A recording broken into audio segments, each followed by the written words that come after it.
What's your view of the current corruption investigations in Turkey and the turmoil that surrounded them?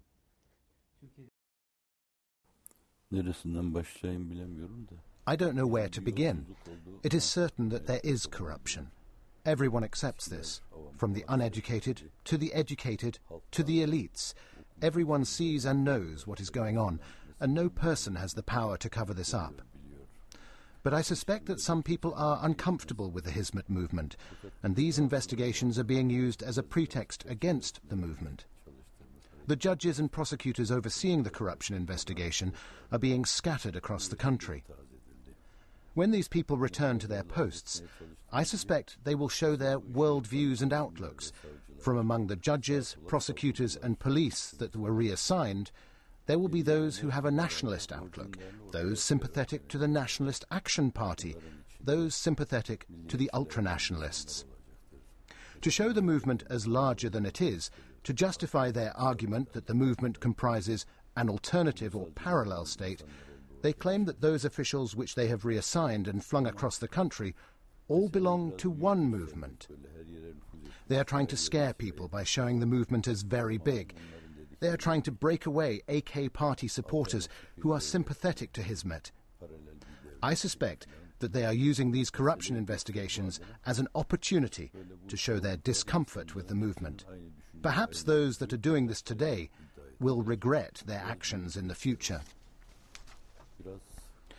However, I believe that the things being done against the movement today are also causing Turkey to lose. These things will have a negative effect on America and the European Union's view of Turkey, because the actions taken by the government are anti-democratic and are against the rule of law. Almost everyone is saying this today. It's not just the Prime Minister who has accused you, who has said that there is a state within a state operating in Turkey. It's also people who don't have dogs in the fight. Newspapers who aren't affiliated to one side or the other, who have said it would not be conceivable that there be these corruption investigations now if, to be blunt, you had not pulled the trigger. It was leaked to the press that the National Intelligence Institution has informed the Prime Minister about the corruption issues 8 to 10 months ago. People in the judiciary and the police carried out investigations and launched this case, as their duties normally require. Up until now, bribery, embezzlement, theft and cronyism were regarded as criminal activities. That is why the judiciary and the police went after these people.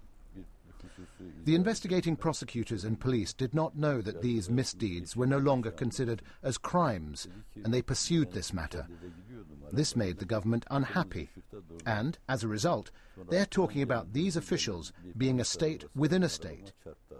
They are not talking about wrongdoing such as bribery, about the rigging of state bids.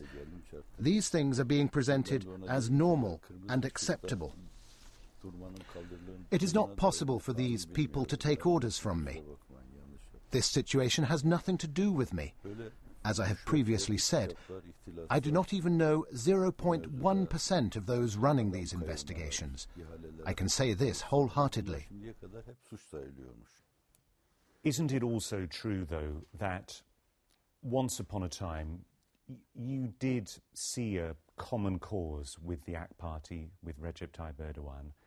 Now you have your profound differences of opinion over relations with the Muslim Brotherhood, which maybe you think have been too close with Turkey, relations with Israel, which maybe you think have deteriorated under this government, and also the relationship with the Kurds. Would you say that on those three issues you have now diverged from the AK Party and from Recep Tayyip Erdogan? We have never been completely aligned with one particular party. On the Kurdish issue, we supported a peace process before the government. All I can do is to encourage. and I sent a document with recommendations and proposals to the Prime Minister, stating that the region needs to be embraced, and its needs met in education, healthcare, religious affairs and security. I said that if you do not embrace these people, those who have been persecuted in the past will carry on and grow their grievances into the future. But these views were not taken up. Perhaps it has been about 10 years since we put our views and recommendations forward, but they have tried to show me as being against the peace process. No, absolutely not. Maybe our method was different to that of the government, but the allegation of the movement being against the peace process is slander. It is an unfair portrayal. It is a form of aggression and attack. A lot of people have said that you have had concerns about this peace process with the PKK, with Öcalan. Is that correct? I did not say anything openly. However, they denounced him as a terrorist at one time, sentenced him to life in prison, even sentenced him to death, though due to the EU's disposition on this matter, they did not proceed. I do not know the rationale, but maybe it was due to the elections. It was to appeal to the PKK, Öcalan and Kurds in that region. Öcalan was unhappy with what we were doing for the Kurdish people. Those in the mountains don't want the terrorism to stop. They are unhappy with activities that seek to build bridges between the Turks and Kurds.